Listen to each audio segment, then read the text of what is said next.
Haleluya, puji Tuhan, salam sejahtera bagi kita semua, keluarga GPDI Elsadea Magelang. Kita mengucap syukur kepada Tuhan, kembali hari ini kita dapat menikmati kebenaran firman-Nya. Mari terus alami pembaruan di dalam Tuhan setiap hari. Mari merenungkan firman Tuhan bersama menggunakan 365 hari yang mengubahkan. Pembacaan Alkitab kita hari ini terdapat di dalam Kisah Para Rasul 25 ayat 4, 5, dan 9. Sekali lagi Kisah Para Rasul 25 ayat 4, ayat 5, dan ayatnya yang ke-9. Demikian bunyi firman Tuhan. Tetapi Festus menjawab bahwa Paulus tetap ditahan di Kaisarea dan bahwa ia sendiri bermaksud untuk segera kembali ke sana. Katanya, karena itu baiklah orang-orang yang berwenang di antara kamu turut ke sana bersama-sama dengan aku dan mengajukan dakwaan terhadap dia jika ada kesalahannya. Ayat 9. Tetapi Festus yang hendak mengambil hati orang Yahudi menjawab Paulus, katanya, apakah engkau bersedia pergi ke Yerusalem supaya engkau dihakimi di sana di hadapanku tentang perkara ini? Puji Tuhan, Bapak Ibu yang diberkati oleh Tuhan, di dalam pembacaan kita hari ini kita melihat sesuai dengan judul perikop yang ada, Paulus di hadapan Festus naik banding kepada Kaisar. Nah, ada satu hal yang akan kita pelajari bersama-sama dari renungan firman Tuhan ini. Dan renungan firman Tuhan hari ini saya berikan judul Jangan Ragu-ragu. Ya, Bapak Ibu yang diberkati oleh Tuhan, sekalipun di dalam kisah ini ada wali negeri yang baru, ya, dari Felix kemudian berganti kepada Festus. Namun Paulus tetap mendapatkan perlakuan yang sama seperti yang diterimanya dari penguasa sebelumnya. Festus sama halnya dengan Felix bersikap tidak adil kepada Paulus, bahkan menahan Paulus, tidak membebaskan Paulus padahal Paulus tidak bersalah.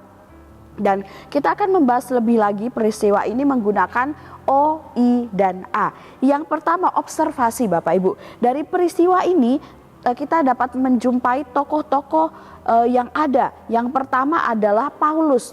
Ada Paulus, kemudian ada Festus, ada juga imam-imam kepala, orang-orang Yahudi, dan juga anggota-anggota pengadilan. Nah, ini sejumlah tokoh yang terlibat di dalam peristiwa ini. Dan apa sebenarnya peristiwa yang terjadi di dalam kisah ini?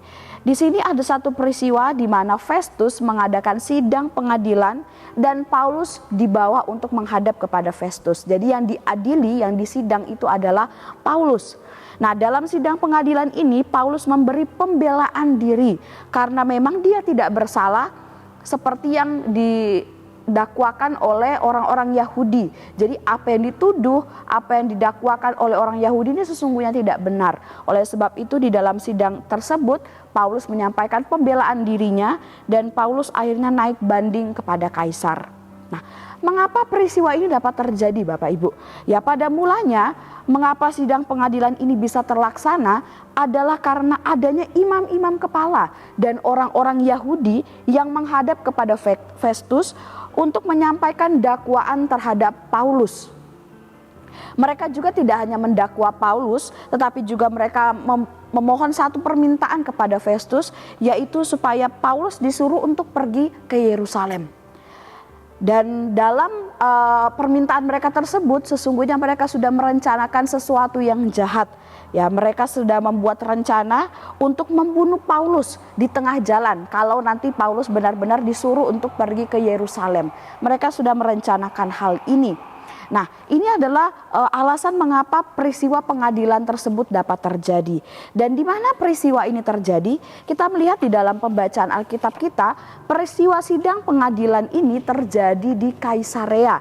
Namun ada beberapa lokasi lain yang menjadi tempat kejadian dalam peristiwa ini, yaitu Yerusalem. Jadi ada Yerusalem dan juga Kaisarea, tapi tempat pengadilan tersebut terjadi adalah di Kaisarea.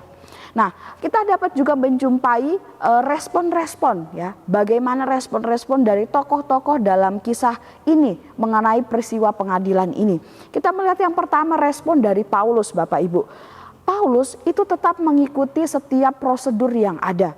Baik itu ketika dalam masa penahanan, Paulus tidak melarikan diri, Paulus juga tidak menimbulkan kekacauan di dalam penjara, namun dia tetap mengikuti apapun yang diperhadapkan kepadanya. Entah dia harus ditahan, dia tetap mengikuti hal tersebut. Dan ketika sidang pengadilan, Paulus juga tidak kemudian menunjukkan sikap yang memberontak, ya, tetapi dia memberikan pembelaan diri. Dan ketika sidang pengadilan juga, Paulus bisa tetap tenang. Sehingga dia bisa berkata-kata dengan baik, memberikan jawaban dengan baik, bahkan pembelaan dirinya pun disampaikan juga dengan cara yang baik. Tidak kemudian marah-marah atau emosi ataupun menimbulkan keributan. Nah, ini respon dari Paulus. Kemudian respon dari Festus yang mengadili Paulus. Nah, Festus sesungguhnya di dalam kasus ini dia sangat cepat tanggap, ya, karena dia langsung menentukan apa yang harus dilakukan. Harus ada persidangan, dia harus dari Yerusalem dia harus kembali ke Kaisarea. Jadi dia sangat menanggapi kasus ini dengan cepat.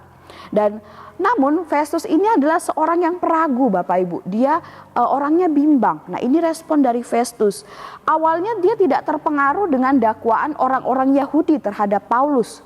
Tetapi di ayat ke-9 yang tadi kita sudah baca, tapi ternyata Festus ini hendak mengambil hati orang-orang Yahudi, sehingga awalnya permintaan yang diajukan oleh orang Yahudi yang pada awalnya tidak dipercaya atau mohon maaf tidak dituruti oleh Festus, tapi kemudian karena Festus ini ingin mengambil hati orang Yahudi, maka hal itu disampaikan kepada Paulus, ya, untuk mengajak Paulus apakah Paulus mau untuk pergi ke Yerusalem. Sehingga ketika Paulus nanti akan berangkat ke Yerusalem, di tengah perjalanan orang Yahudi akan membunuh Paulus. Nah, jadi di sini ada respon yang buruk, ya Bapak Ibu, dari Festus ini. Bagaimana dia ini seorang yang peragu dan juga bimbang. Dan respon dari orang-orang Yahudi yang kita dapat temukan, mereka mendakwa Paulus dan memiliki niat yang jahat. Ya, tentunya ini adalah respon yang buruk, respon yang jahat, dan mereka juga merencanakan untuk membunuh Paulus. Dan orang Yahudi ini juga pada awalnya mengemukakan begitu banyak tuduhan, begitu banyak dakwaan kepada Paulus, tetapi semua tuduhan itu tidak dapat mereka buktikan kebenarannya. Jadi ini sangat buruk bagaimana mereka justru menyampaikan sebuah fitnaan. Jadi bukan dakwaan yang benar-benar karena melakukan kesalahan, tapi justru fitnaan, tipuan gitu, karena tidak sesuai dengan apa yang benar-benar terjadi.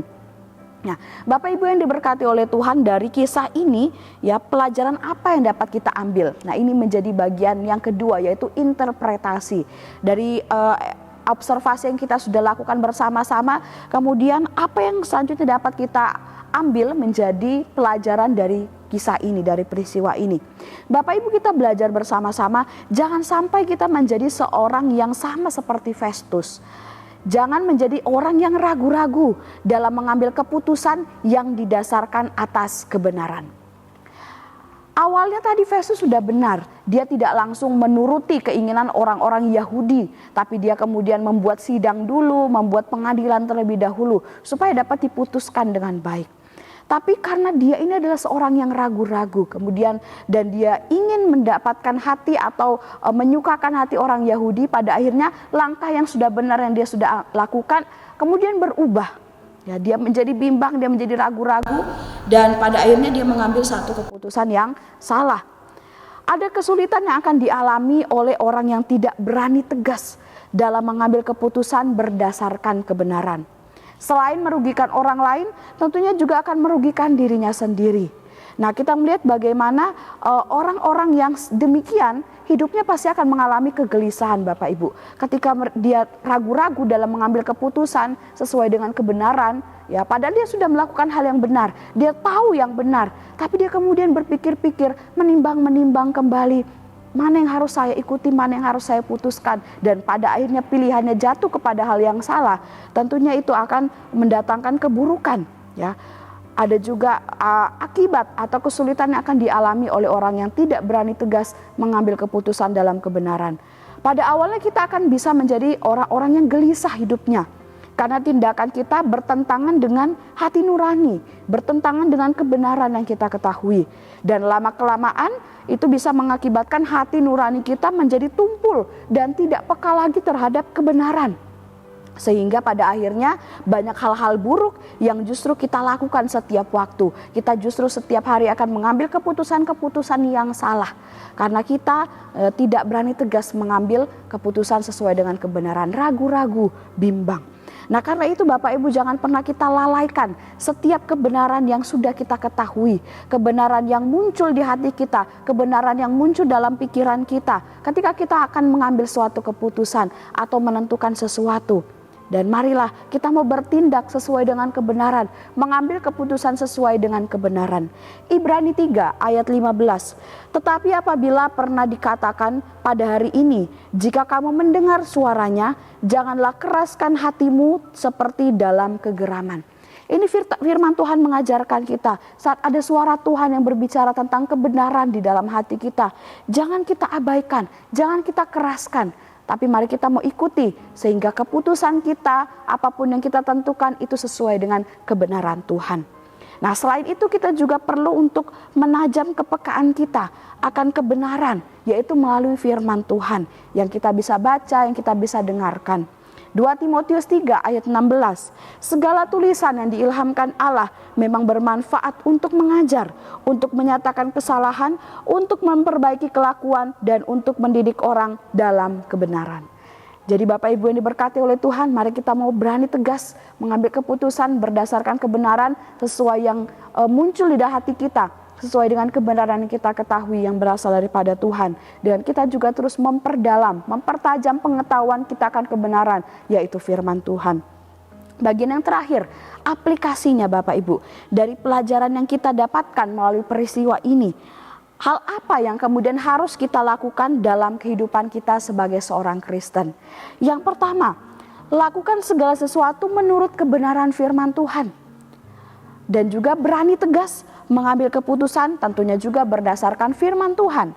Dan kemudian hal selanjutnya yaitu berdoa, minta hikmat kepada Tuhan, minta kepekaan akan kebenaran firman Tuhan. Sehingga kita benar-benar tahu mana yang salah, mana yang baik, mana yang harus kita lakukan, mana yang harus kita hindari. Dan kemudian selanjutnya adalah belajar firman Tuhan supaya kita dapat mengerti kebenaran Tuhan selalu. Puji Tuhan, Bapak Ibu yang diberkati oleh Tuhan, biarlah renungan ini menjadi berkat, kekuatan bagi kita semua, mengingatkan kita, mari ambil keputusan berdasarkan kebenaran, jangan ragu-ragu. Kiranya Tuhan Yesus memberkati kita semua melalui firman Tuhan yang dapat kita pelajari pada hari ini. Bapak Ibu saudara-saudari yang ingin didoakan untuk pokok doa tertentu atau ingin menceritakan kesaksian, baik mujizat kesembuhan, pemulihan masalah keluarga dan lain-lain, dapat disalurkan melalui chat WhatsApp di nomor 0813 2742 0088. Mari kita akan berdoa bersama-sama. Kami mengucap syukur Tuhan buat kebaikan-Mu di dalam kehidupan kami. Kami berterima kasih buat firman Tuhan yang dapat kami nikmati hari ini. Mengajarkan kami untuk menjadi pribadi yang tidak ragu-ragu di dalam mengambil keputusan. Ketika kami tahu kebenaran, kami mau mengambil keputusan berdasarkan kebenaran. Tuhan Yesus memberkati setiap jemaat Tuhan yang ada di GPD Sade Magelang. Biarlah hidup kami semakin hari semakin cintakan Tuhan, semakin setia melayani Tuhan. Tetapi kasih setiamu Tuhan dari selama-lamanya sampai selama-lamanya atas hidup keluarga GPD Sade Magelang yang hidup takut akan Engkau. Kiranya kami bersyukur kepada Tuhan sebab Engkau baik. Bahwasannya untuk selama-lamanya kasih setiamu. Kami mengucap syukur Tuhan, kami terima firman-Mu dalam nama Yesus. Haleluya. Amin.